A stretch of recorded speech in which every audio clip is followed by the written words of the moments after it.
rekayasa lalu lintas menjadi hal mutlak untuk mengatasi kemacetan di ibu kota ini. Sekarang hari pertama pada pembukaan jalur arteri Kalimalang, upaya rekayasa untuk mengatasi kemacetan di lampu merah Jatiwaringin. Jadi pada hari ini kita akan mengevaluasi atau mereview bagaimana keefektifan rekayasa yang dilakukan pada simpang Jatiwaringin ini. Hari ini hari Sabtu tanggal 22 Oktober 2022, di mana hari Sabtu ini lalu lintas relatif ramai lancar karena perkantoran sebagian besar tidak buka di hari Sabtu ini. Sebagai informasi, ini kita mencoba menjalani rute rekayasa ini dari arah Jakarta menuju arah Bekasi. Apa-apa saja yang menjadi bahan evaluasi kita pada rute ini, mari kita coba jalani rute baru ini. Penutupan jalur yang lama ini menggunakan water barrier. Nah, ini sudah dapat satu pelanggaran di mana kendaraan roda 2 melawan arah yang sudah ditetapkan.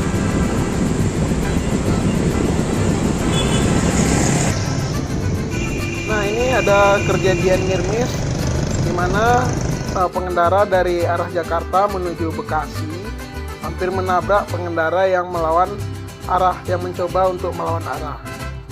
Kejadian nirmis itu sendiri bisa disebabkan dari beberapa faktor.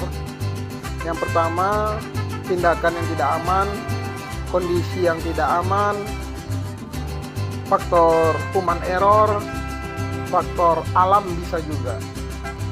Nah, kalau dari kasus yang terjadi barusan, itu adalah tindakan pengendara yang tidak aman.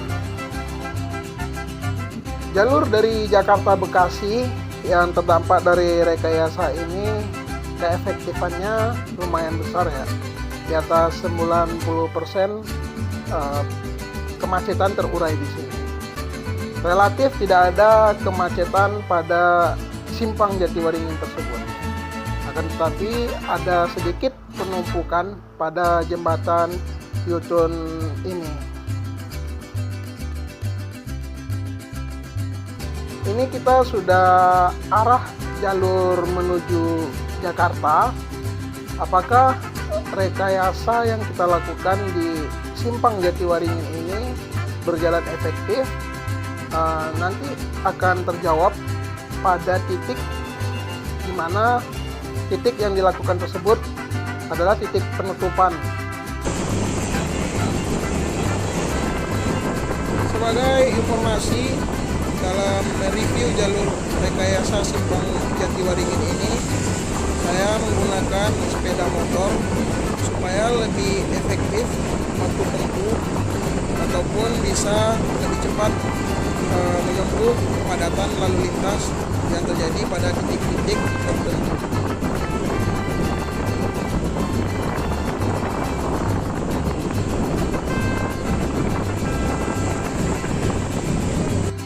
Setelah Rumah Sakit Harum di depan saya ini terjadi kepadatan, apa yang membuat rekayasa lalu lintas kurang efektif pada titik ini nanti akan terjawab saat kita melakukan observasi pada titik tersebut.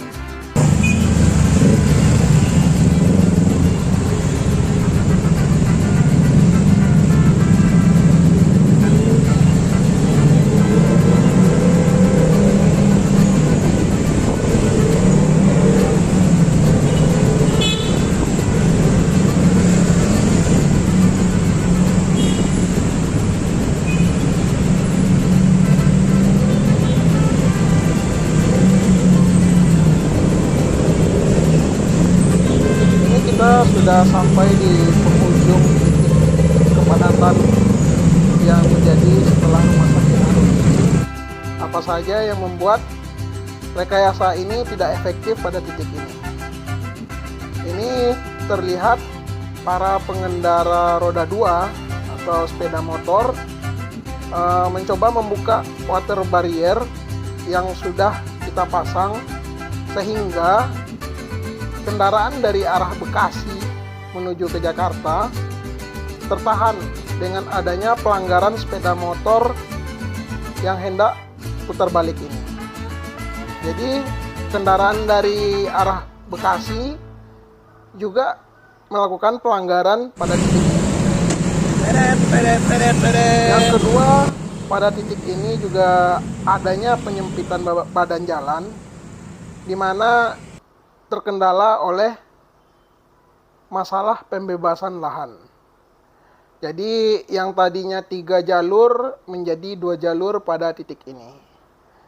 Jadi ada 2 faktor yang menyebabkan rekayasa pada titik ini kurang efektif, atau titik dari arah Bekasi menuju Jakarta. Lancar. Kita akan mencoba melakukan penutupan water barrier yang dibuka oleh pengendara ini. Apakah dengan kita lakukan penutupan tersebut, kemacetan yang dari arah Bekasi akan terurai?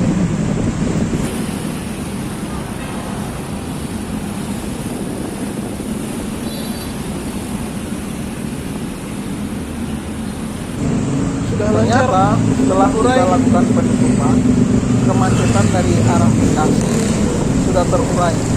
Jadi yang paling menyumbang kemacetan ternyata adalah pelanggaran yang dilakukan oleh pengendara itu sendiri. Jadi jangan berharap teman-teman bisa lancar atau lebih cepat waktu tempuhnya dengan adanya pelanggaran lalu lintas pada jalan raya. Itu akan menyebabkan kemacetan atau penumpukan kendaraan pada titik yang kita langgar.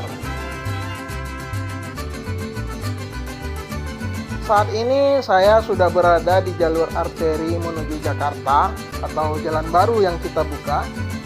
Ternyata di depan saya ini terdapat penumpukan kendaraan yang menuju Jakarta. Nah, di sini faktor apa saja yang menyebabkan penumpukan kendaraan tersebut? Nanti di depan akan terjawab.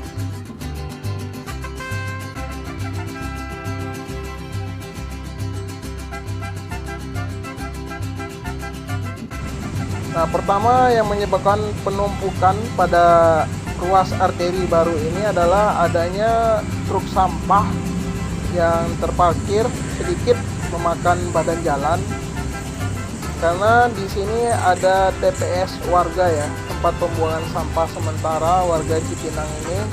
Mungkin ini perlu dilakukan pengkajian mengenai parkir atau penempatan truk sampah ini saat loading sampah.